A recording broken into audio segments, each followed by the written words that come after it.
Students के demand पर finally हाजिर हो रहा है सीएमए फाइनल एसपीएमबीवी का जून 26 का सॉल्यूशन। और आज जब मैं सॉल्यूशन रिलीज कर रहा हूं, अभी तक इंस्टीट्यूट का सॉल्यूशन आया नहीं है। तो जो मैं कर रहा हूं, मैं अपने सूझबूझ के हिसाब से बता रहा हूं। मेरे हिसाब से सब सही है। जहां एक स्टूडेंट को अगर ये पेपर करने मिलता एग्जाम में, तो वो कैसे सोचता, उसके हिसाब से आपको बताया गया है। तो हो सकता है कि जब इंस्टीट्यूट से सॉल्यूशन आए तो उसमें कोई एक जगह कोई दूसरा अजम्पशन लिया हुआ हो। इन केस आप मैच कर पाए कि मैं और इंस्टीट्यूट का सॉल्यूशन थोड़ा कहीं डिफर कर रहा है, तो प्लीज इस वीडियो के कमेंट में टाइम स्टैम्प के साथ मुझे जरूर बताइएगा।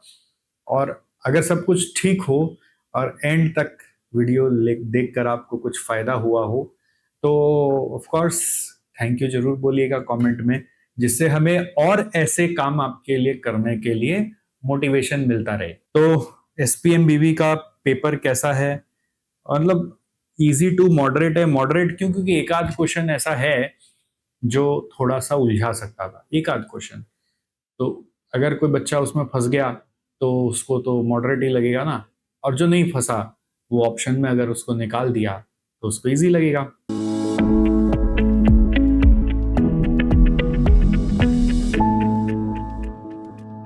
तो आइए पहले स्टार्ट करते हैं एमसीक्यू से। तो सबसे पहला क्वेश्चन क्या आया है यहाँ पर? Dash refers to systemize reduction of time within the production cycle including response time of suppliers and customer. तो इसका आंसर क्या होगा? लीन सिस्टम होगा कि लीन मैन्युफैक्चरिंग होगा कि बेंचमार्किंग होगा, सिक्स सिग्मा होगा? तो इसका सही आंसर है लीन manufacturing. Secondly, Six Sigma is a business-driven, multi-dimensional structured approach to reducing process variability, lowering defects, improving processes, all of the above. तो इसका आंसर क्या होगा? इसका आंसर होगा all of the above. Six sigma का काम है सब कुछ करना, प्रोसेस वेरिएबिलिटी कम करना, डिफेक्ट्स कम करना, प्रोसेस को बेटर करना। Next, in order to maximize profits, a firm should produce at the output level for which average cost is minimized, marginal revenue equals marginal cost is minimized, price minus average cost is as large as possible. तो आपको ध्यान होगा, आपने maximum minima का पढ़ाई किया है। Maximise profit करने के लिए M R equal to M C करते हैं। तो इसका आंसर है B. Next, the goal of ERM as provided in committee of sponsoring organization which is COSO ERM integrated framework is to provide companies with key principle and concepts, common language, clear direction and guidance regarding the management enterprise, या फिर all of the above। तो इसका answer है all of the above। COSO ERM framework का काम है सब कुछ करके देना। Next, market value added is the difference between current market value of a firm and the देखो इसका आंसर है, अगर आपको पढ़ाई किया हुआ याद है तो ऐसे आप बिना ऑप्शन देखे भी बता सकते हो। इसका आंसर है and the capital employed of the company या इन द कंपनी। तो एंड द नेटवर्थ के and the total value of assets and capital employed की टोटल आउटसाइड लायबिलिटी। तो इसका आंसर है capital employed. Next, key inputs of discounted cash flow method are. Discounted cash flow method का key inputs क्या होगा? Cash flow के terminal value के discounting rate की ऑल ऑफ द अबव। तो इसका आंसर है ऑल ऑफ द अबव। ये तीनों के बिना DCF से वर्किंग नहीं कर सकते। Next, the rate of return required by bond holders from the bond is known as the bond price. तो रिटर्न पूछ रहा है तो प्राइस तो नहीं होगा। कॉल ऑप्शन इसको नहीं कहते। कॉल ऑप्शन होता है जहां पर कि आपका बॉन्ड कभी भी प्री मेच्योर रिडीम कर दिया जाएगा इन कंपनी के चाहने से, उसको कॉल ऑप्शन कहते हैं। बॉन्ड यील्ड, यस, यील्ड मतलब रिटर्न होता है। कूपन मतलब इंटरेस्ट रेट होता है। यील्ड मतलब आपका परचेज प्राइस और रिडेम्पशन प्राइस सब इनकॉर्पोरेट करके इंक्लूडिंग कूपन जो नेट बेनिफिट आ रहा है उसका रिटर्न को यील्ड बोलते हैं। तो इसका आंसर है yield. Which is not a human capital related intangible asset. तो ह्यूमन कैपिटल से जुड़ा हुआ क्या नहीं है? ट्रेंड वर्कफोर्स ह्यूमन कैपिटल है, एम्प्लॉयमेंट एग्रीमेंट्स ह्यूमन कैपिटल है, यूनियन कॉन्ट्रैक्ट्स ह्यूमन कैपिटल है, designing of patent human capital नहीं है। तो डी आंसर है इसका। Synergy expected from merger ₹40 crore, price paid is 360 crore, target value is 320। What is the acquirers gain? तो आप खुद देखिए कि हमने पे किया है 360, अगर मैं हम एक्वायरर हैं, हमने कंपनी जो एक्वायर की उसकी वैल्यू थी 320, तो 40 एक्स्ट्रा पे किया और 40 का सिनर्जी एक्सपेक्टेड भी है। तो आपका गेन क्या है? कुछ नहीं है, जो जितना दिया उतना मिला, मतलब नेट गेन कुछ नहीं है। तो इसका आंसर है 0। तो correct answer is a. Under the market approach a firm with EPS rupees 25 and industry P of 15 would have an estimated equity value of. So EPS मालूम है और P मालूम है और वैल्यू पूछ रहा है, तो it is simple EPS into P, तो आंसर इज 375। नेक्स्ट अप आ गया सिनेरियो बेस्ड एक केस स्टडी। हर बार एक ना एक क्वेश्चन इस पेपर में इस तरह का एक आता ही है, जिसमें एक लंबा क्वेश्चन बना के आपको फिर उससे जुड़ा हुआ 5 MCQs पूछते हैं। तो इस बार क्या आया है देखिए, read the following scenario and answer following questions. Zenith Pharmaceuticals is a mid-sized pharmaceutical firm with 3 strategic business units, SBUs: Formulation Division, Active Pharmaceutical Ingredients Division, Research and Development Division. Management introduced a balanced scorecard framework aligned with their cost leadership and innovation strategies. Key metrics and data from the latest fiscal year are as follows. So we have operating profit, capital employed, WACC, customer satisfaction, and employee training hours per year. So ये सारा value 3 division का दिया हुआ है। अब additional information में बोल रहा है, firm uses EVA, residual income, and BSC perspectives to evaluate performance. Industry benchmark ROI is 18%. R&D is not expected to generate immediate profits. Its performance is assured using non-financial indicators and value creation potential. तो R&D division में इसलिए operating profit अभी negative चल रहा है, उसमें भी long term में क्या आएगा वो देखेंगे। Answer the following questions based on the above scenario and choose the correct answer from given 4 alternatives. So पहला सवाल क्या है, what is the EVA of the API division? तो EVA का फॉर्मूला क्या होता है, NOPAT minus cost of capital employed. So NOPAT आपको मालूम है 1400 और कैपिटल एम्प्लॉयड का कॉस्ट आएगा 7000 इंटू 11%। सो ये वर्किंग करके 630 आया, answer is a. Which division have out perform the industry benchmark ROI of 18%? तो ROI आपको निकालना पड़ेगा। सब में क्या आ रहा है, which is operating profit by capital employed, और 20 और -6 दिख रहा है, तो जिसमें 18% से ज्यादा आ रहा है वो है FD और API। तो इसका आंसर है FD and API, which is option number C। Next, based on balanced scorecards, learning and growth perspective, which division is performing best? So जहां पर लर्निंग एंड ग्रोथ हो रहा है तो वहां पे ट्रेनिंग सबसे ज्यादा चल रहा होगा। उसका आंसर है आपका एम्प्लॉय ट्रेनिंग के हिसाब से अगर देखें तो R&D सबसे बेस्ट परफॉर्म कर रहा है, right. If Asterix plans to benchmark non financial performance, which combination of metrics below would be the most appropriate for R&D division? So अगर एस्ट्रिक नॉन फाइनेंशियल से परफॉर्मेंस बेंचमार्किंग करें तो कौन सा मैट्रिक्स R&D के लिए बेस्ट होगा? Operating profit ROI तो फाइनेंशियल है, नॉन फाइनेंशियल नहीं है। कैपिटल एम्प्लॉयड WACC भी फाइनेंशियल है। EVA और ट्रेनिंग आवर्स, EVA फाइनेंशियल है, ट्रेनिंग आवर्स भले ही नॉन फाइनेंशियल है। Customer satisfaction, employ training hours, ये दोनों नॉन फाइनेंशियल है, इसलिए D सही है। Next, what strategic insight does the negative EVA and ROI of R&D division provide in the context of long-term strategic performance management? बोल रहे EVA और ROI जो नेगेटिव चल रहा है R&D डिवीजन में, उससे आपको क्या पता चल रहा है कि R&D को बंद कर देना चाहिए, कि financial metrics are insufficient to evaluate R&D is underperforming, EVA is not applicable for R&D। तो इसका आंसर होगा financial metrics alone are insufficient to evaluate R&D, और ये चीज तो यहाँ पर ऑलरेडी ये लोगों ने लिख दिया था, तो इस तरह से भी ये कनेक्ट हो गया। तो कॉमन सेंस अगर है, सब्जेक्ट में अंडरस्टैंडिंग डेवलप हुई है EVA की, ROI की और बैलेंस स्कोर कार्ड की, तो ये क्वेश्चन करने लायक था। मतलब ऐसा कुछ इसमें अलग से हार्ड वाला बोलकर कुछ अभी तक MCQs की तरफ से तो नहीं आया, राइट। तो आपका कितना मार्क्स इस MCQ में अपना बनता है मुझे कमेंट में जरूर बताएं। आप लोग एक एक करके भी कमेंट करें, 10 बार कमेंट करें, अलग अलग सिनेरियो में अलग अलग कमेंट करें।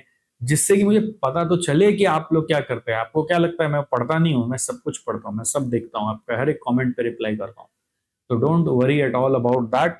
एंड रिप्लाई नहीं भी करता हूँ तो भी आपका कमेंट जरूर पढ़ता हूँ। आप ये मत सोचिएगा कि आप इग्नोर्ड हो जाते हैं।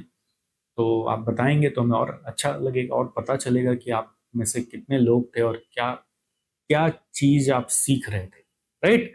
सो इसके साथ एमसीक्यू का डिस्कशन इस पर्टिकुलर पेपर का भी खत्म हुआ। अब आ जाएंगे हम लोग डिस्क्रिप्टिव क्वेश्चंस में। So moving next to our section B. यहाँ पे लिख दिया ऐसे बिजनेस वैल्यूएशन, बट ऐसा नहीं कि वो बिजनेस वैल्यूएशन से ही आता है, ये दोनों से आता है, ये प्रिंटिंग एरर है यहाँ पे। चलो आगे बढ़ते हैं। बोल रहे हैं answer any 5 question from given 7 question, each question carries 14 marks. So पहला आपको पूछ रहा है डिफाइन करो CRM and state its primary objective in the business context, explain 5 misrepresentations of CRM.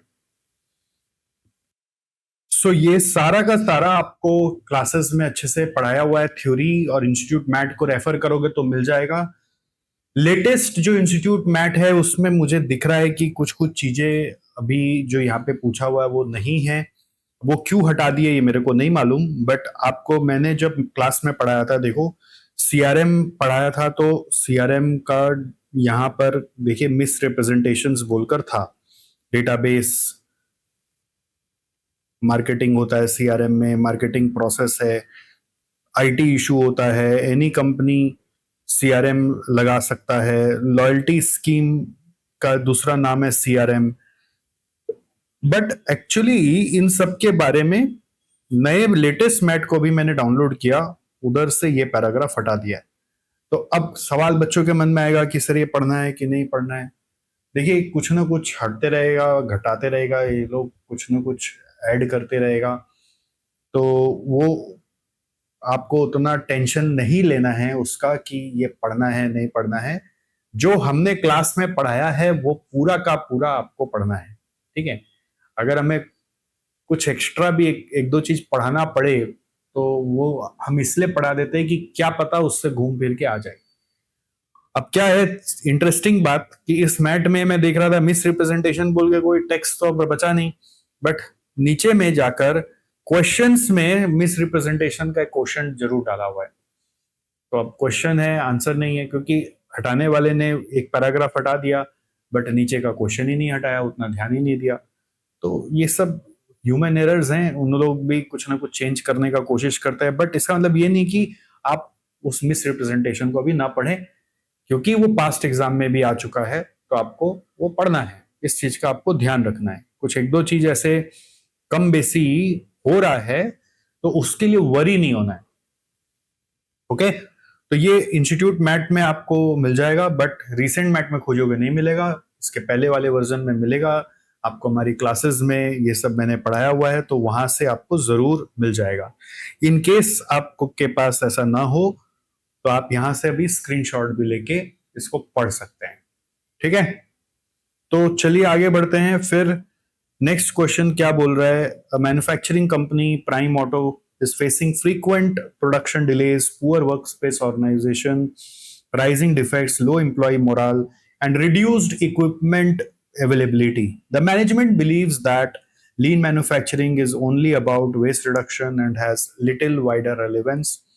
The cost accountant has suggested implementation of 5S technique of lean to improve visual control, workplace discipline, and production efficiency. Required में क्या बोल रहा है, analyze why the view that lean is only about waste management is a myth and mention 3 focus areas of lean manufacturing, 5 elements of 5S and 4 benefits of implementing a lean 5S program. तो again आप जब लीन system का notes देखोगे तो आपको सब कुछ ये मिल जाने वाला है। सो इसके आंसर में आप क्या लिखोगे, चलिए इंस्टीट्यूट मैट फिर से रेफर करते हैं और आपको दिखाते हैं कि सबसे पहले आप ये लीन वाला चैप्टर में आ जाओगे और वहां पर एक यहाँ पैराग्राफ है, देखो फोकसेस ऑन 3 M's। तो लीन का जो फोकस है वो 3M के ऊपर है, यहाँ पे जो दिख रहा है ना फोकसेस ऑन 3 M's। तो 3M पर लीन का फोकस है। विच इज मुडा, मुरा एंड मुरी। तो ये तीन आपको फोकस एरिया बताते हुए वो मिथ को कैंसिल करना है कि वेस्ट मैनेजमेंट पे ही फोकस कर रहा है, ऐसा नहीं है। तो वेस्ट एक्चुअली जो है वो उसका डेफिनेशन को पहले क्रैक करना है, वेस्ट में क्या क्या 7 पर्सपेक्टिव्स आता है वो बताना है, और फिर लीन का 3 फोकस एरिया मुडा, मुरी और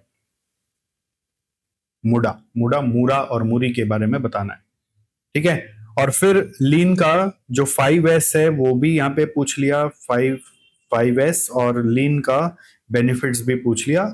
ये सारा पॉइंट्स आपको एग्जाम में लिख के आना है, राइट। चलो, तो मतलब क्या है ना कि पूरा जो यूनिट है वो पूरा का पूरा याद करके जाना पड़ता है, तभी आप इस पर्टिकुलर पार्ट में स्कोर कर सकते हैं। Next, practical practical practical, maxima minima से घबराते हैं क्यों लोग, पता नहीं।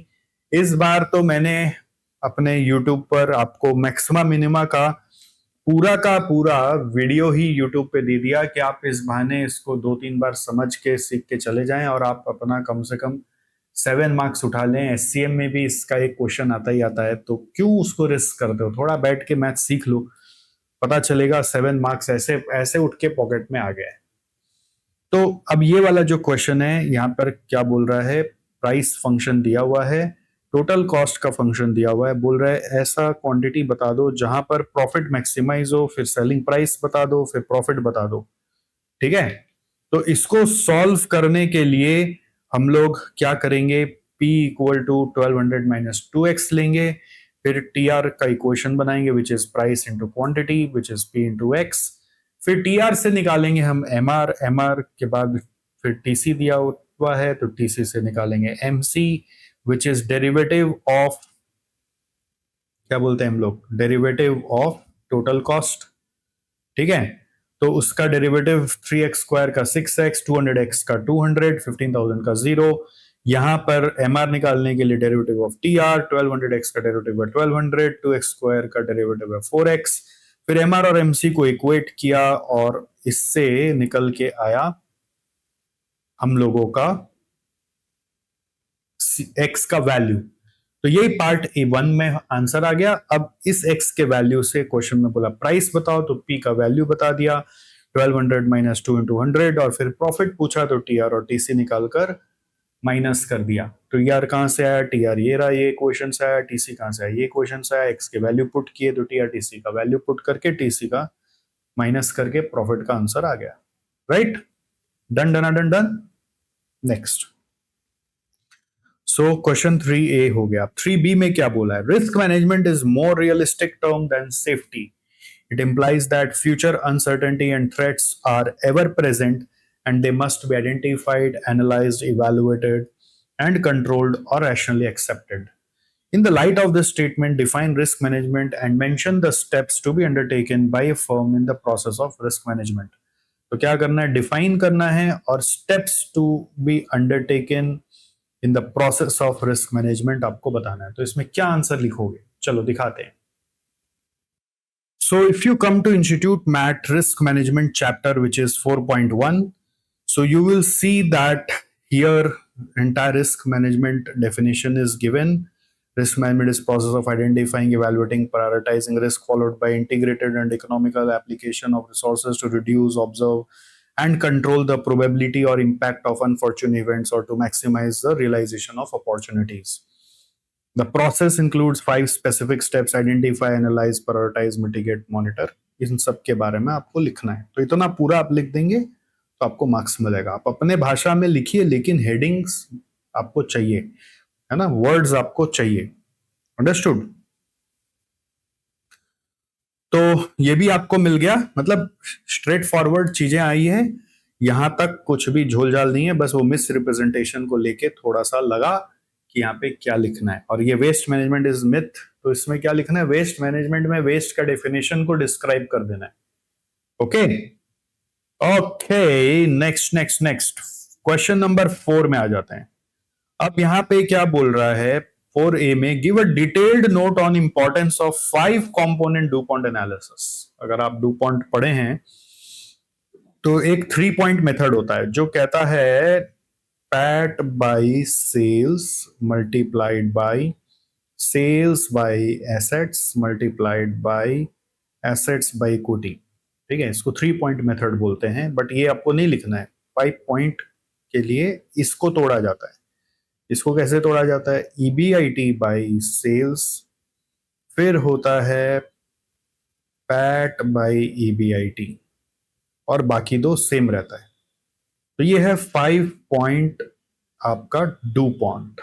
ठीक है, सबका नाम है और आपको थोड़ा सा उसको बताना है कि एक एक क्या रेशियो क्या चीज को डिस्क्राइब करता है।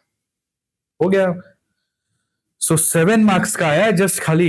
1 2 3 4, अच्छा 4 ही हुआ ना सर? तो एक और था, एक और था, बता रहे।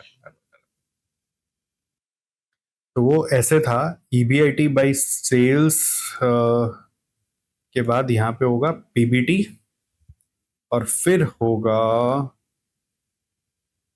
पैट बाई पीबीटी, ऐसा। बस इन तीन को ही तोड़ा जाएगा, जिससे कि अल्टीमेटली बचेगा क्या? ईबीआईटी बीटी कट गया, पीबीटी पीबीटी कट गया, पैट बाई सेल्स आ जाएगा। ओके, चलिए फिर आते हैं 4B में। 4B आपको जेड स्कोर का क्वेश्चन पूछ लिया, और बहुत ही आसान सा क्वेश्चन था। इसमें दो कंपनी के लिए आपको बोल रहा है जेड स्कोर निकाल के कमेंट करना है। एकदम सीधा सीधा डिटेल दिया हुआ है। यदि आपको जेड स्कोर का फॉर्मूला याद है तो आप आराम से सम कर सकते थे। तो इसमें x1 x2 x3 x4 x5 5 variable निकालना पड़ता है। x1 is working capital by total asset, x2 is retained earning by total asset, x3 is EBIT by total asset, x4 is market value of equity by book value of total asset, x5 is sales by total asset। अगर आप ये 5 याद रख लिए, और उसके बाद कुछ एक फोन नंबर था, कोड नंबर था 12 14 33 06 और 1। अगर आप ये कोड नंबर याद रख लिए तो आप आराम से जेड का वैल्यू निकाल सकते हैं। ठीक है सर, इसको याद करने का कोई तरीका बता दीजिए जिससे याद हो जाए। तो तरीका खोजना पड़ेगा, अपने से बनाना पड़ेगा, तो याद हो जाएगा, कोई बात नहीं है। जैसे टोटल एसेट्स में वर्किंग कैपिटल लिया, फिर टोटल एसेट्स के साथ रिटेन्ड अर्निंग्स लिया, फिर टोटल एसेट्स के साथ ईबीआईटी लिया, फिर इक्विटी और book value of total liabilities लिया, और सेल्स और टोटल एसेट लिया। अभी मेरे पास रेडीमेड मेरे को पास कुछ नहीं है, कभी और बनाएंगे, क्लास में बताएंगे। आप देखिए अभी क्या है, अपने से याद करने का प्रयास करिए। आपने कुछ बनाया तो आप जरूर शेयर करिए, चैट जीपीटी को डालिए, बोले मेरे को ये याद करना सिखाओ। थोड़ा सा आप भी मेहनत करिए यार, मैं कितना आपके लिए करता रहूं। थोड़ा साथ में ताली बजाते हैं ना, आप भी कुछ खोज के बताइए इनोवेटिव। बहुत बार याद करने का तरीका स्टूडेंट्स ही इनोवेटिव बताते हैं, क्योंकि मैं मेरे तरीके से याद कर लिया हूं। अब मेरे को तो याद ही हो गया है, अब मैं इसका क्या तरीका निकालूं? अभी तक मैंने इस पे वर्क नहीं किया। ठीक है, चलिए ग्रेट। सो नेक्स्ट, अब अपने इसमें वैल्यूज को बस निकाला और बैठाया जेड का, तो लोटस और वुडेक्स का वैल्यू आ गया। जेड का रेंज आपको मालूम है कमेंट करने के लिए। तो यहाँ पे दोनों का वैल्यू 6.475 और 7.325 जो है वो 2.99 से ज्यादा है, इसलिए कमेंट कर देना है कि बोथ कंपनीज आर सेफ। ठीक है, बोथ आर सेफ, मतलब कहीं पे भी इनका दिवालिया होने का चांस नहीं है। ओके, चलो आगे बढ़ते हैं। नेक्स्ट आ जाते हैं 4 के बाद से जो क्वेश्चंस है 5 6 7 8। ये 4 क्वेश्चन जो है वो बिजनेस वैल्यूएशन से हैं, और बिजनेस वैल्यूएशन में अब क्या क्या पूछा है, चलो उसको वर्कआउट करते हैं। जैसे 5A पे आ जाते हैं, तो क्या पूछ रहा है उसमें? Sumangal developer, leading promoter and land developer, intends to construct luxury apartment this year on a year hence. This year और अ ईयर हेंस, इस साल या अगला साल से कंस्ट्रक्ट करेंगे। The company has already acquired vacant land in residential area. Mr. Munna, technical director, along with Mr. Sonu, the finance director, has worked out the following data to decide on when to construct the apartments. Interest rate at 12%, current value of apartment at 20 lakh, value of an apartment for a year from now is 26 lakh under favorable condition, probability is 70%, 16 lakh under unfavorable conditions. Construction cost this year as well as next year, 8 unit के लिए 90 lakh, 12 unit के लिए 120 लाख। आपको बोल रहा है estimate करो value of land and decide whether Sumangal developer has to construct in the current year or next year. An 8 unit building और अ 12 यूनिट बिल्डिंग। सो इस सम को समझने के लिए पहले ये समझ लो कि इसमें पूछा क्या है, वैल्यूएशन ऑफ लैंड पूछ रहा है। तो वैल्यूएशन मतलब बेसिकली फ्यूचर में क्या बेनिफिट आएगा उसका प्रेजेंट वैल्यू को ही वैल्यूएशन बोलते हैं। यहाँ पे जो सवाल है वो एक तो ये है कि इस साल करें कि अगली साल करें, this is the first question, कि कंस्ट्रक्ट करंट ईयर में करें कि नेक्स्ट ईयर में करें। ओके, सो कंस्ट्रक्शन अगर करंट ईयर में करेंगे तो क्या होगा, ऐसे एक एक करके सोचो। तो करंट ईयर में हम लोगों को एक अपार्टमेंट का वैल्यू मिलेगा 20 लैक्स, और 8 यूनिट्स का अपार्टमेंट बनाएंगे तो टोटल वैल्यू आएगा 160, 12 का बनाएंगे टोटल वैल्यू आएगा 240, और उसके साथ में कंस्ट्रक्शन कॉस्ट करंट में आएगा आपका दिस ईयर और नेक्स्ट ईयर सेम ही है 90 और 120। तो 90 इंटू वो 90 और 120 जो दिया हुआ है ये पूरा 8 यूनिट बिल्डिंग का है और ये 12 यूनिट बिल्डिंग का है, और अपार्टमेंट जो है वो पर अपार्टमेंट वैल्यू दिया हुआ है। तो 90 और 120 को इंटू 8 इंटू 12 नहीं करेंगे, तो बस इसको माइनस कर देंगे, तो नेट जो आपका रिजल्ट आएगा वो आएगा 70 और 120 अगर अभी कंस्ट्रक्ट किए तो। अभी ईयर 1 में करेंगे तो वैल्यू ऑफ अपार्टमेंट चेंज हो जाने वाला है। तो वैल्यू ऑफ अपार्टमेंट आपका एक्सपेक्टेड वैल्यू क्या होगा, which is equal to 26 into 0.7 और 16 इंटू 0.3 करके आ रहा है 23। सो इस 23 के हिसाब से 23 इंटू 8 और 23 इंटू 12 करके आ रहा है 184 और 276। फिर माइनस करो 90 और 120 तो नेट आ रहा है 94 और 156। और फिर ये सिंस एक साल बाद का रिजल्ट है तो अपने वैल्यू ईयर 0 का प्रेजेंट वैल्यू पे देकर इंटरेस्ट रेट से निकाले, बस एक साल से डिस्काउंटिंग किया तो आ रहा है 83.93 और 139.29। तो अगर आप कंस्ट्रक्शन करना चाहते हैं तो ईयर 0 में करें कि 1 में करें, तो 0 का जो नेट वैल्यू है वो दोनों में कम है एज कंपेयर टू दिस। तो 1 में ही करना है और 1 में भी 8 वाला करना है कि 12 वाला करना है, तो इसका आंसर है 12 वाला करना है। तो ये रिकमेंडेशन आपको लिख के आना है अपने एग्जाम में, ठीक है। सो कंस्ट्रक्ट 12 अपार्टमेंट्स आफ्टर 1 ईयर, ये कंक्लूजन आपको देने के आना है। तो एग्जाम में प्रेजेंटेशन कैसे करेंगे, ये वर्किंग नोट 1 में चला जाएगा और फिर एक टेबल बन जाएगा, टेबल में ये सारा वर्किंग करके आ जाएंगे और लास्ट में कंक्लूजन दे देंगे। तो ये क्वेश्चन जो है ये नया क्वेश्चन था, ऐसे नया आता ही ना मॉडरेट हो जाता है, पेपर का लेवल कॉम्प्लिकेटेड लगने लगता है। तो अगर आप इसमें कई बार उलझ जाते हैं तो बस आपको लगने लगता है गया मैं तो गया। तो एग्जाम में ट्रिक यही होता है कि कोई भी चीज अगर करना शुरू ही मत करो तब तक ठीक है, शुरू करो तो जितना हुआ उतना करो, बहुत ज्यादा समय उस पर मत बताओ, ठीक है। तो अब क्या है ना, नहीं किया हुआ है तो समझ में नहीं आता है क्या करना है, कुछ ना कुछ मिस्टेक हो जाता है। चलो एनीवेज, नेक्स्ट क्वेश्चन में आ जाओ 5B। 5B is equity valuation से जुड़ा हुआ। इसमें क्या बोल रहे हैं, टू कंपनीज है ए और बी, डिविडेंड है उनका 3.5 पर शेयर, तो ये D0 दिया हुआ है। Both are anticipating that dividend shall grow at the rate of 8%, so growth rate दिया हुआ है। Beta of A limited and B limited are 0.95 and 1.42 respectively.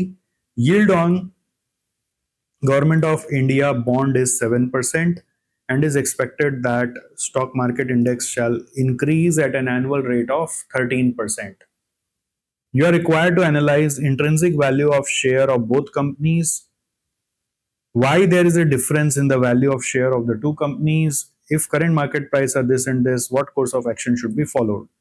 So dividend यानी D0 दिया हुआ है, ग्रोथ रेट दिया हुआ है, बीटा दिया हुआ है आपको दोनों का, गवर्नमेंट ऑफ इंडिया बॉन्ड यानी RF दिया हुआ है, और आपको स्टॉक मार्केट इंडेक्स का यानी RM दिया हुआ है। तो RM, RF और बीटा से हम लोग क्या निकाल सकते हैं, हम लोग RE निकाल सकते हैं CAPM से, जो कि अपना डिस्काउंटिंग रेट बनेगा।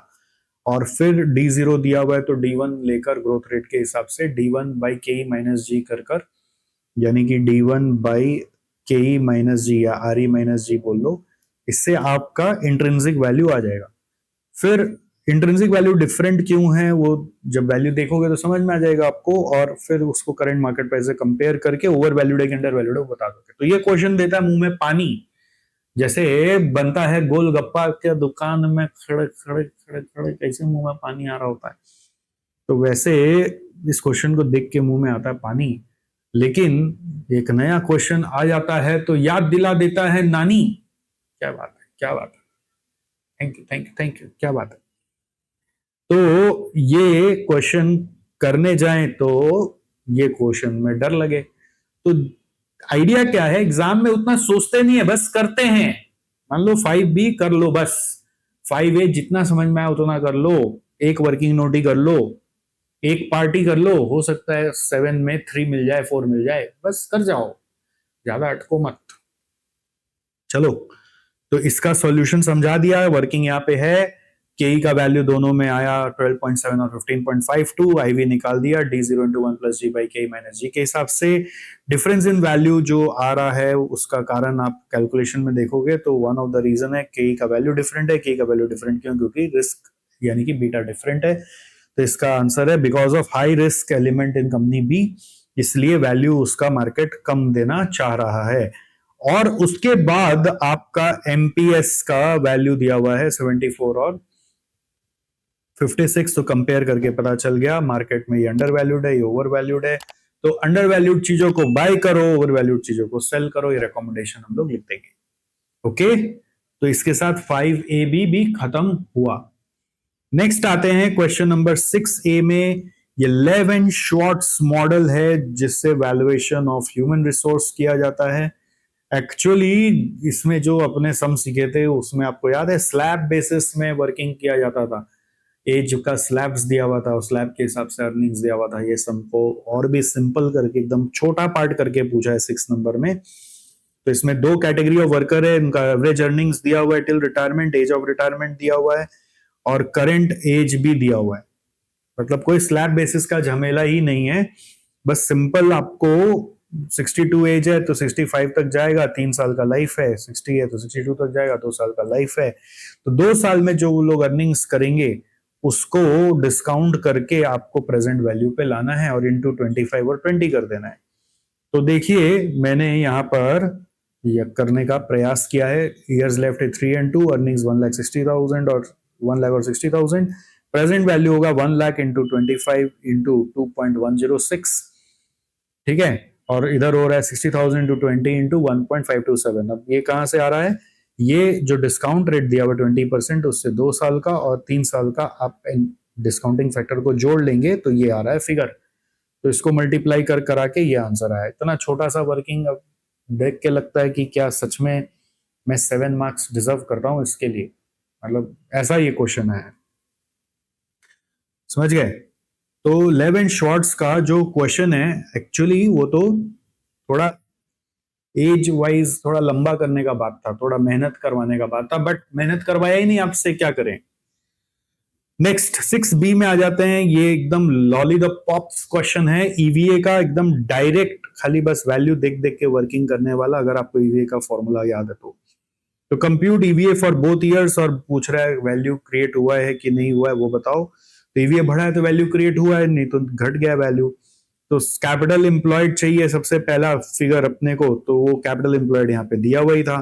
फिर सेकंड अपने को चाहिए केओ, तो केडी केई डब्ल्यूडी डब्ल्यूई वेट वगैरह लेकर केओ निकाल दिया गया। केडी के लिए कॉस्ट ऑफ डेट आपको प्री टैक्स दिया हुआ है तो उसको पोस्ट टैक्स कर लिया एज पर दिस रेट। केई दिया हुआ है 15-17, उसमें कोई टैक्स इंपैक्ट नहीं लेना है। और उसके बाद आपको क्या करना है, डब्ल्यू डी और डब्ल्यू ई लेना है। डब्ल्यू डी डब्ल्यू ई यहाँ पे रेशियो से आ गया।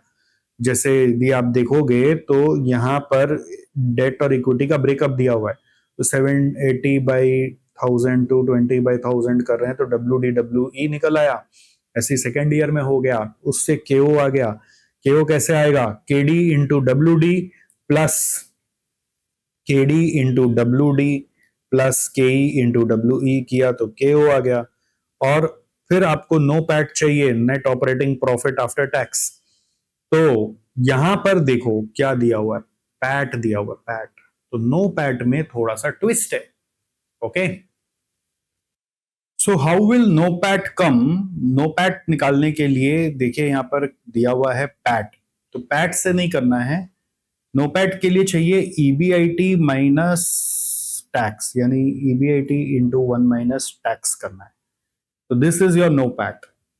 तो यहां पर आप देखेंगे प्री टैक्स प्रॉफिट दिया हुआ है that is equal to EBT.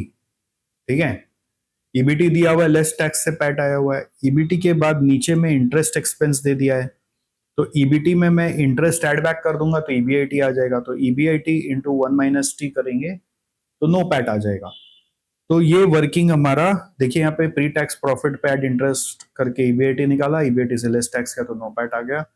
तो जो नो पैट आया, अब इसके बेस पे ईवी आ जाएगा which is NOPAT minus KO into capital employed. तो केओ मालूम है, कैपिटल एम्प्लॉयड मालूम है, तो आप सॉल्व करेंगे तो ईवी आ गया। और वर्किंग करके दिख रहा है ईवीए रिड्यूस हो रहा है। तो जो सेकेंड पार्ट में पूछा है अपने को कि वेदर वैल्यू क्रिएट हुआ है कि आपका वैल्यू डिस्ट्रॉय हुआ है, तो आपको बोलना है as EVA has reduced value has not been created for shareholder. ठीक है,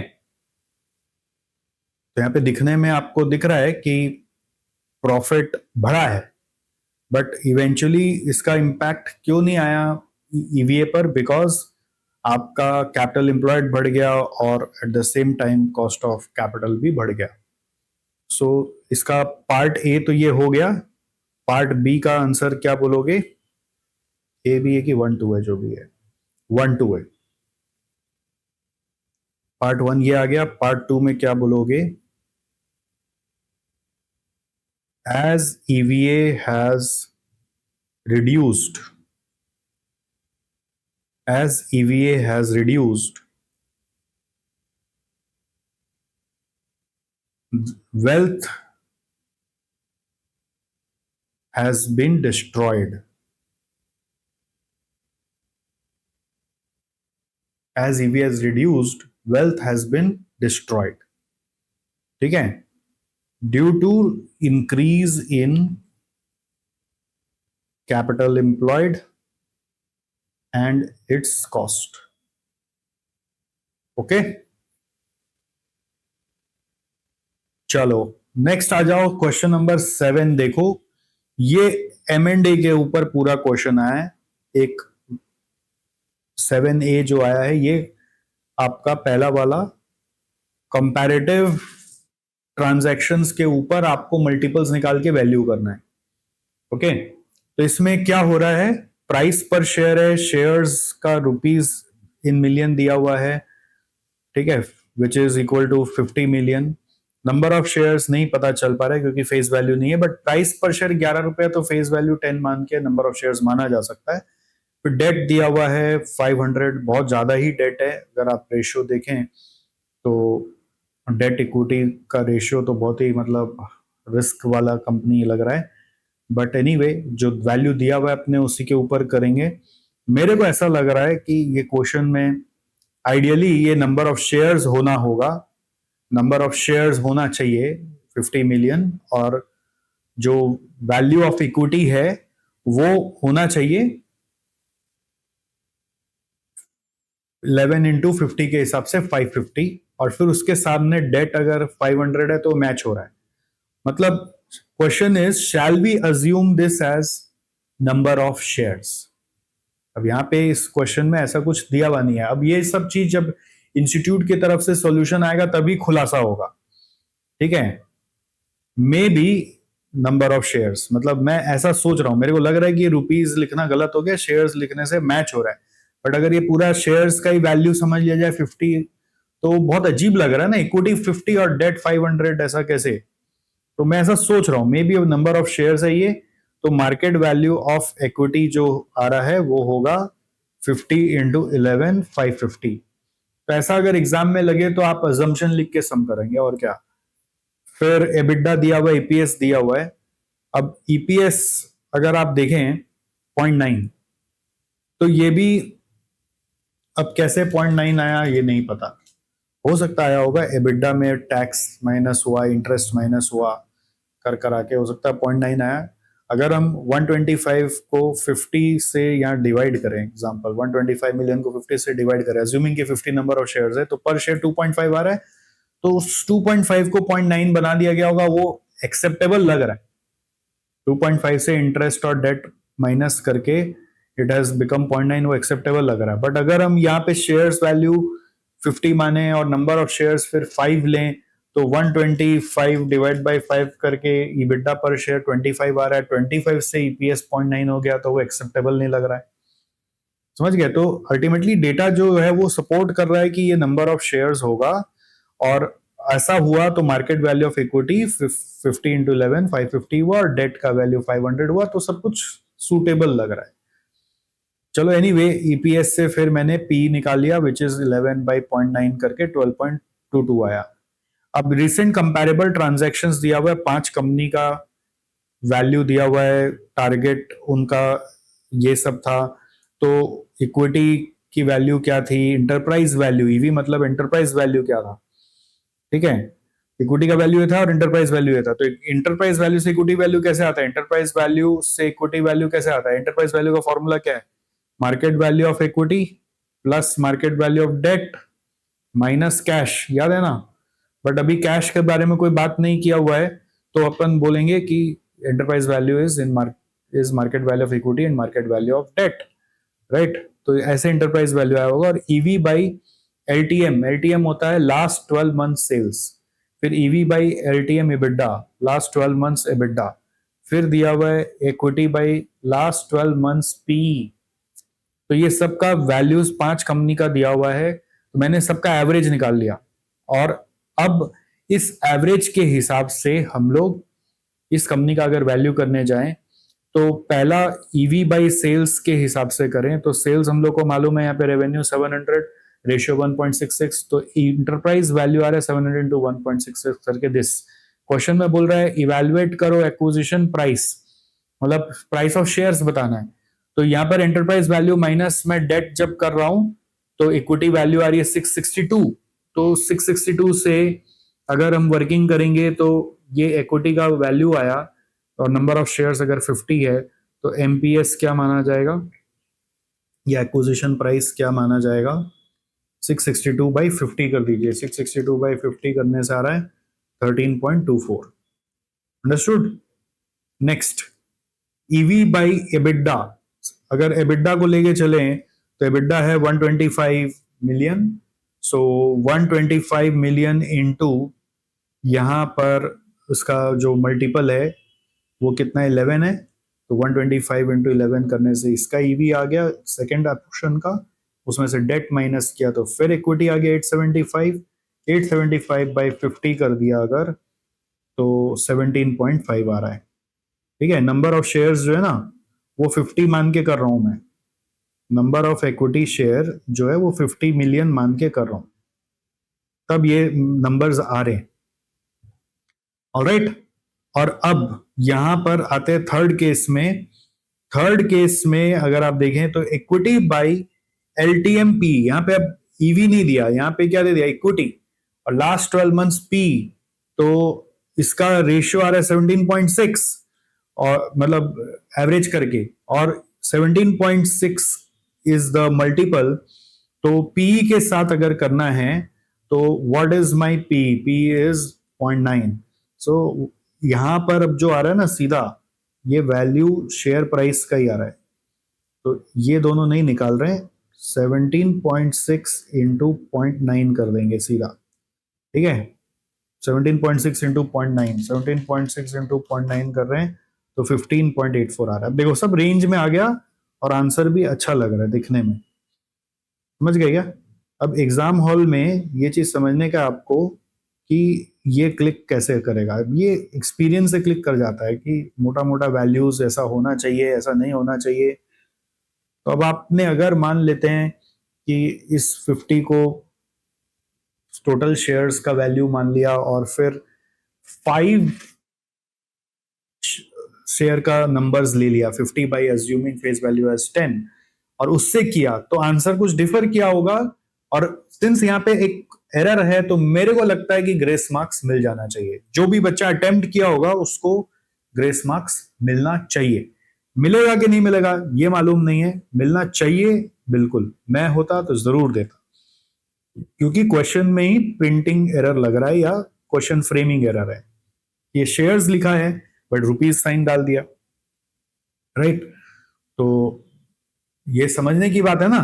तो ये क्वेश्चन ऐसे आ जाने के कारण ये थोड़ा सा एरर हो जाने के कारण ऐसा लगता है कि पेपर हार्ड आ गया, नहीं तो पेपर इजी था।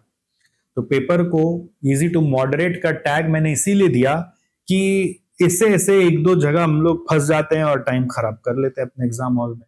और ऐसे सिनेरियो में जो क्लिक कर रहा हो एग्जाम में वो करके आ जाना। थर्ड वाला क्लिक नहीं कर रहा है तो थर्ड वाला को छोड़ देना, फर्स्ट टू ही सही, 7 में कुछ तो मिल जाएगा। थर्ड वाले के चक्कर में हम थोड़ी ना पूरा पेपर डुबा के आ जाएंगे। तो स्टेप मार्किंग जरूर मिलेगा, जिसका ईवी बाई सेल्स सही है, ईवी बाई बिड्डा सही है, उसको स्टेप मार्किंग जरूर मिलेगा, या जिसका सिर्फ इक्विटी तक भी सही है उसको भी कुछ मार्क्स मिलना चाहिए।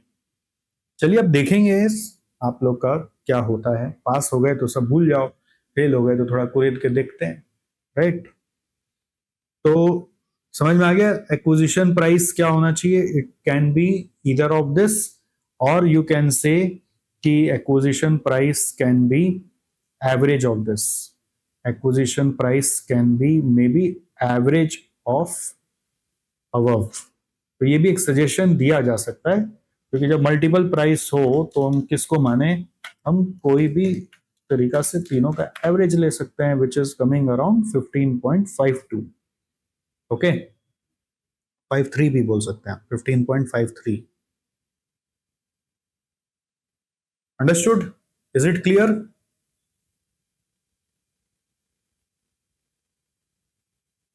चलो, तो 7 नंबर ए का हो गया आपका। नेक्स्ट 7B तो M&A का one of the most easiest question में से एक आया है।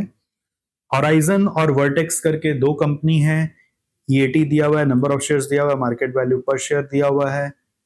बोल रहा है अगर merger goes through by an exchange of equity and exchange ratios based on current market price, what is new EPS for horizon. इससे सिंपल कुछ नहीं हो सकता, दोनों EPS अर्निंग्स को जोड़ दिया और दोनों का टोटल शेयर्स निकालना है, तो 15 lakh plus 3 lakh into exchange ratio अगर मार्केट प्राइस का है तो इंटू 180/240 हो जाएगा, राइट। तो 3 लाख इंटू 180/240, आप इधर ध्यान देना। Target company by acquiring company, ये फॉर्मूला एकदम दिमाग में बिठाएंगे तो आपको समझ में आ जाएगा कि ऐसे एक्सचेंज रेशियो आता है। तो इसको अगर हम सॉल्व करें तो EPS आ रहा है 9.043।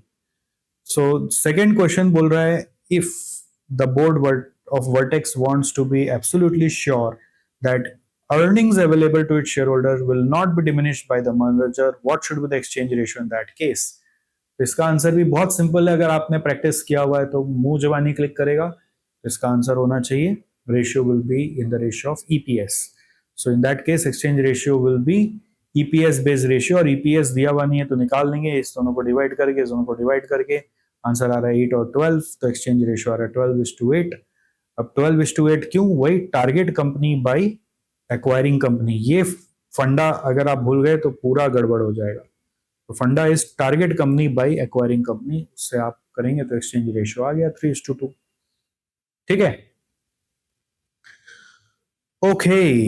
इसको सर प्रूव करके भी दिखाना है क्या, ऐसे मांगा नहीं है, आप दिखा दीजिए आपकी आस्था जितनी है, भक्ति जितनी है भगवान के प्रति, ईश्वर के प्रति, सब्जेक्ट के प्रति, एग्जाम के प्रति, और हाथ में जितना समय है उसके हिसाब से, है ना। भगवान हर तरह से खुश है, इतना में ही भगवान खुश है।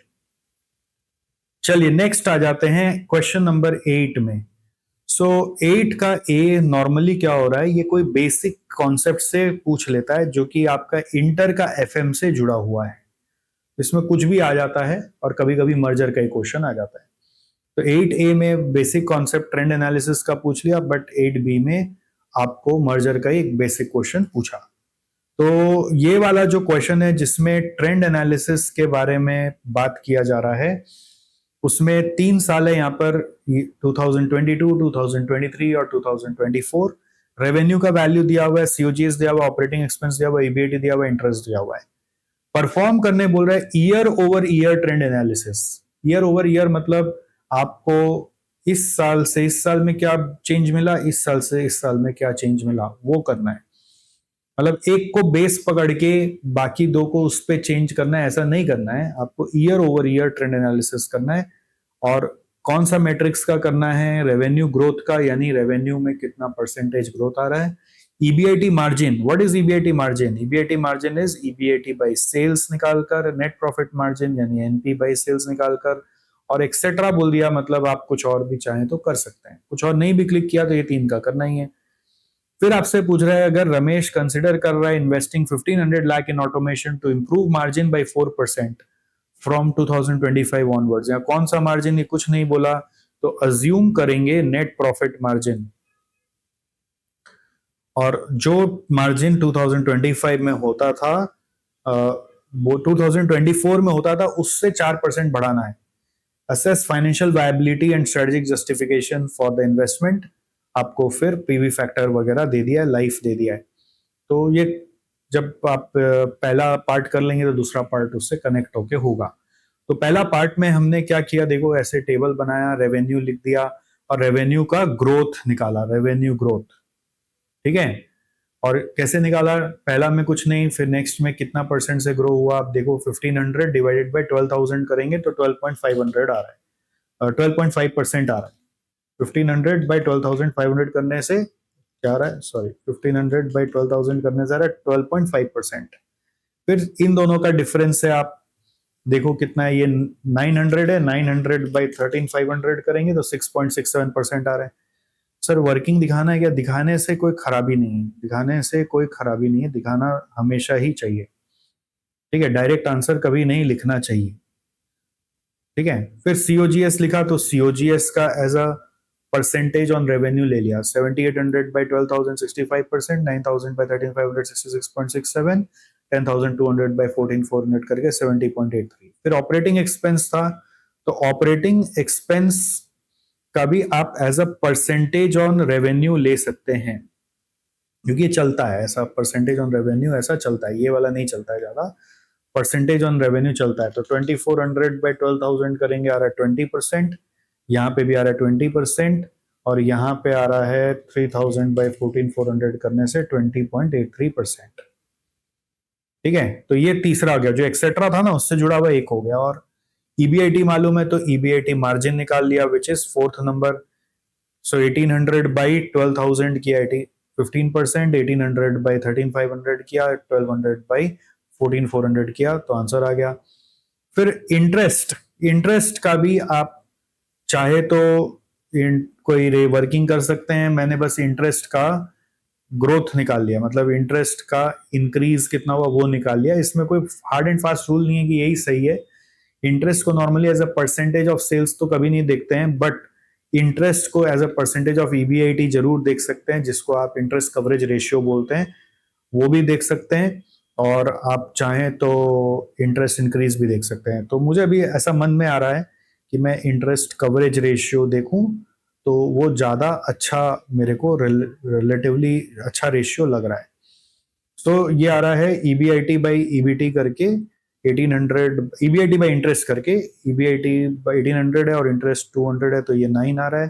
फिर 1800 बाई 250 करके आ रहा है 7.2, फिर 1200 बाई 300 करके आ रहा है 4। फिर नेट प्रॉफिट से मैं निकाल लिया net profit margin, which is coming this. तो ये वैल्यूज पहले निकालना है, अब ट्रेंड एनालिसिस करना है, कुछ कमेंट्स लिखना है कि आपका रेवेन्यू ग्रो हुआ है इतना परसेंट से 2023 में, 2024 में इतना परसेंट। तो मैंने पहले रेवेन्यू ग्रोथ के बारे में लिख दिया। फिर सेकेंडली आपको बताना है कि सोचिए कि आपका ईबीआईटी जो है, ईबीआईटी मार्जिन हर साल गिरा ही है, डिक्रीज ही हुआ है, तो क्यों हुआ है एक रीजन भी बता देना है। इसका रीजन ये है कि सीओजीएस बढ़ा है और ऑपरेटिंग एक्सपेंसेस मोर और लेस सेम है, तो सीओजीएस जो बढ़ा है उसके कारण ईबीआईटी मार्जिन घट गया है। तो ईबीआईटी मार्जिन डिक्रीज हो गया, रेवेन्यू इंक्रीज हो गया। ईबीआईटी मार्जिन किस लिए डिक्रीज हो गया, बिकॉज सीओजीएस इंक्रीज हो गया, और एट द सेम टाइम आप रेवेन्यू भी देखेंगे तो रेवेन्यू का जो ग्रोथ है वो 12.5% के बाद 6% से ही हुआ, इसलिए वो इम्पैक्ट हुआ। तो reduce revenue growth and increased cost of goods sold percentage, तो इसलिए ईबीआईटी मार्जिन इफेक्ट हो गया। तो ये कमेंट लिखना जरूरी है, नहीं तो मार्क्स पूरा नहीं मिलेगा।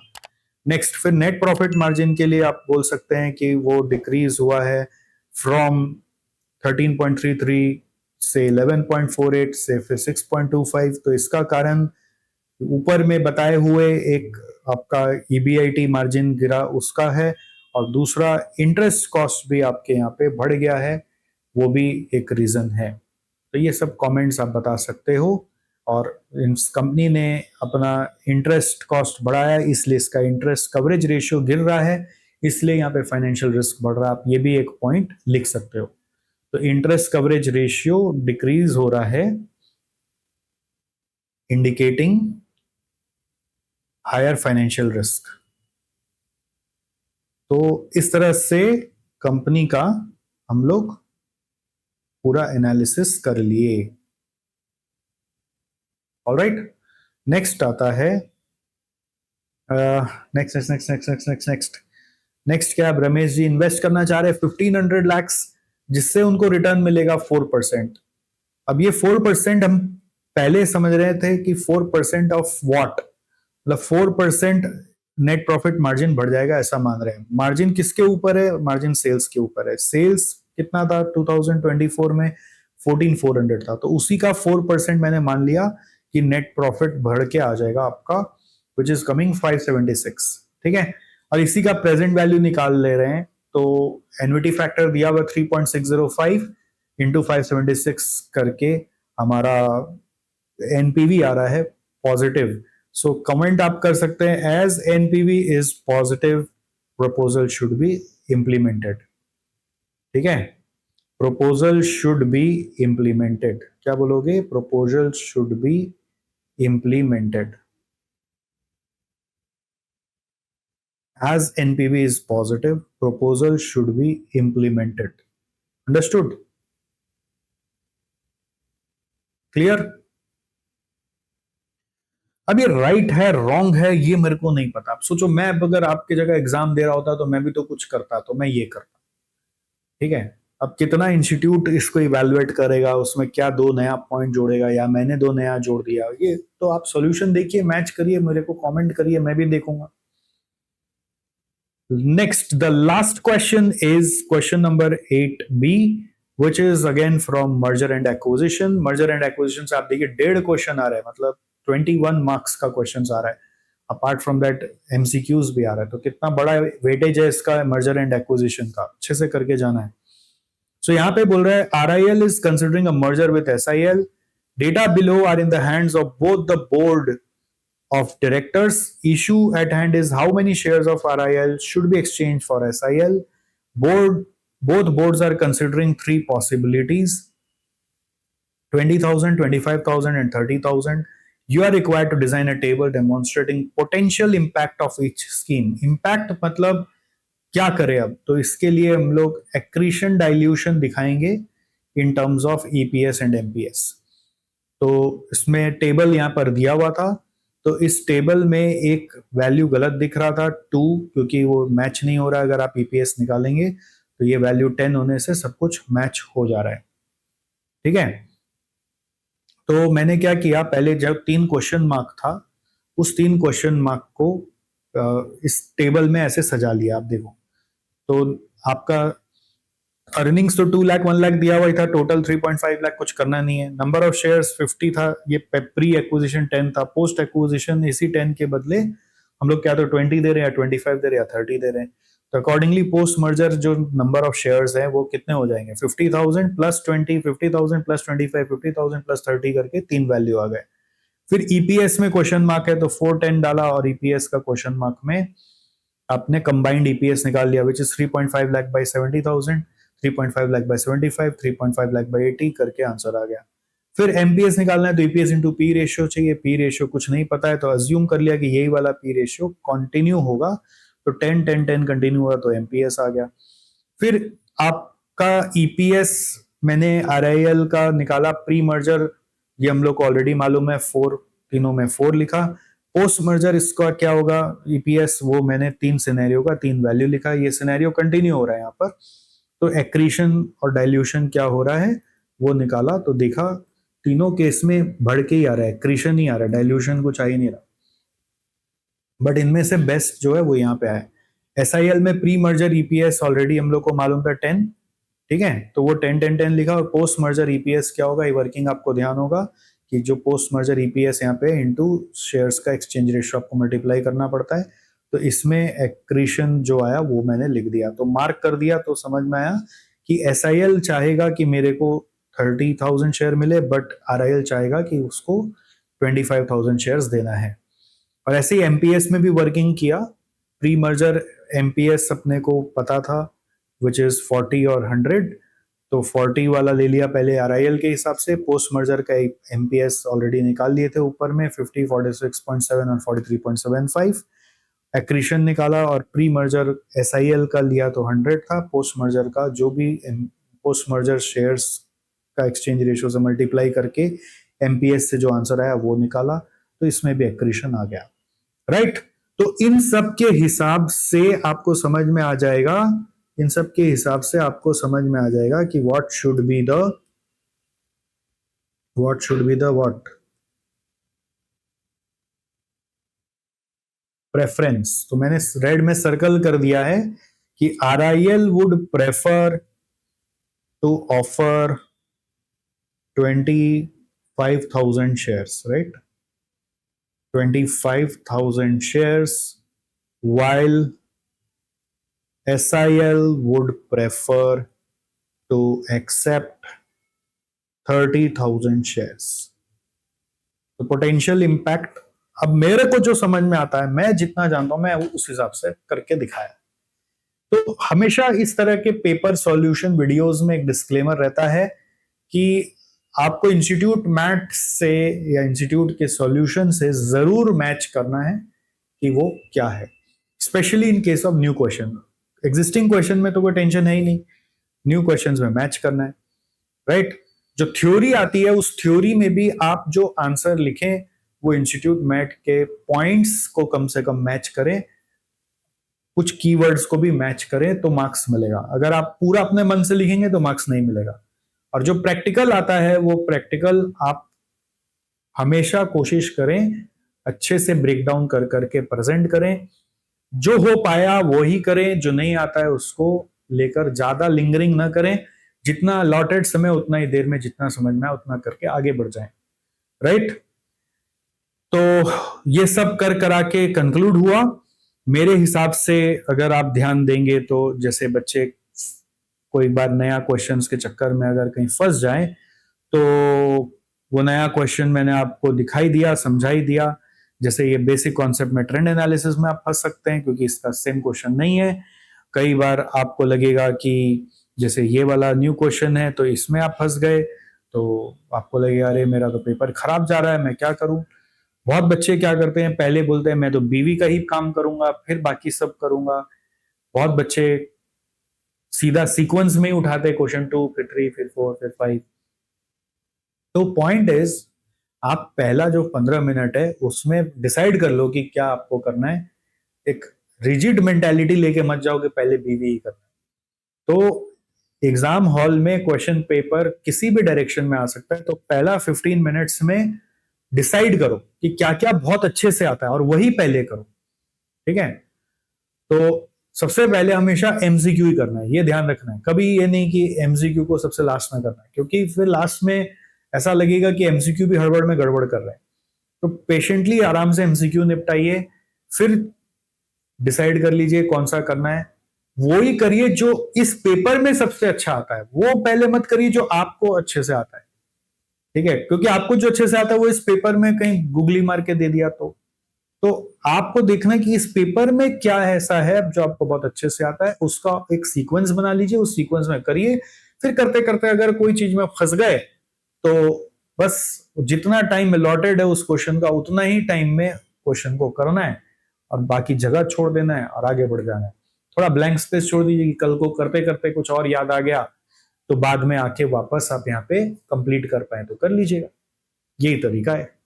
कैसा लगा आपको ये वीडियो पूरा सुन के समझ के, जरूर मुझे कमेंट में बताइएगा। और बाकी यदि आप अभी तक कोई क्लास नहीं लिए हैं तो I invite you to join our classes for a deep learning on this entire subject. अगर आप क्लासेस लेके आए होंगे तो ऐसा होता है कि एग्जाम में कुछ नया भी आया है तो आप उसका 70-80% तक कुछ तो कर लेते हैं, राइट। एक फोकस बढ़ जाता है, प्रैक्टिस करने का जील बढ़ जाता है। सर क्लासेस लेके भी नहीं कर पाए तो कहीं ना कहीं बेटा प्रैक्टिस में कमजोरी रह गई है, थोड़ा फोकस कम रह गया है, खाली मिला मिला के सम्स किए हो, कॉन्सेप्ट दिमाग में उतरा नहीं है। तो एक बार और आपको सारा सवाल बनाना पड़ेगा, वो कॉन्सेप्ट को ऐसा लाना पड़ेगा कि एटलीस्ट जितना सम्स क्लासेस में है वो बिना देखे कर पा रहे, राइट। तो उसके लिए फोकस चाहिए और वापस से रिवीजन करके आप करो तो आपको जरूर फायदा होगा, राइट। चलिए, all the best, see you soon.